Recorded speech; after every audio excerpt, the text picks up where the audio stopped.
சொல்றாரான்னு பாப்போம். அடுத்த கேள்வி கேளுங்க.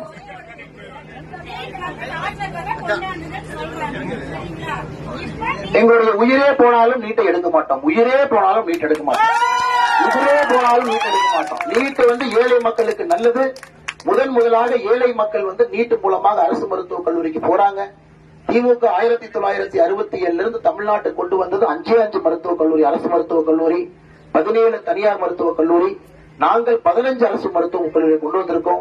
எங்களுடைய நோக்கம் ஏழை மக்கள் காம்படேட்டிவ் எக்ஸாம் மூலமாக சமூக நீதியோடு அரசு மருத்துவக் கல்லூரிக்கு போகணும். உயிரே போனாலும் நீட்டை மட்டும் எடுக்க மாட்டோம். அப்படி நீட்டை எடுத்துத்தான் நாங்க அரசியல் இருக்க வேண்டும் என்றால் அந்த மாதிரி அரசியல் நாங்க இருக்க போறது கிடையாது. எல்லா மக்களுமே நீட்டை ஏற்றுக்கிறாங்க. நீட் என்பது எங்களுடைய கொள்கை முழக்கம். கிராமப்புறத்துல ஒரு ஏழை தாயினுடைய குழந்தை நீட் மூலமாக மட்டும்தான் அரசு மருத்துவக் கல்லூரிக்கு போகணும்.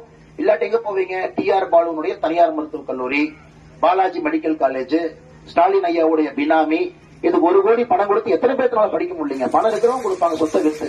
ஏழை தாயுடைய மகன் நீட் மூலமாக மட்டும்தான் அரசு மருத்துவக் கல்லூரிக்கு போக முடியும். ஆனால் நீட்டை எந்த காரணத்திற்கும் அதை எடுக்க மாட்டோம்.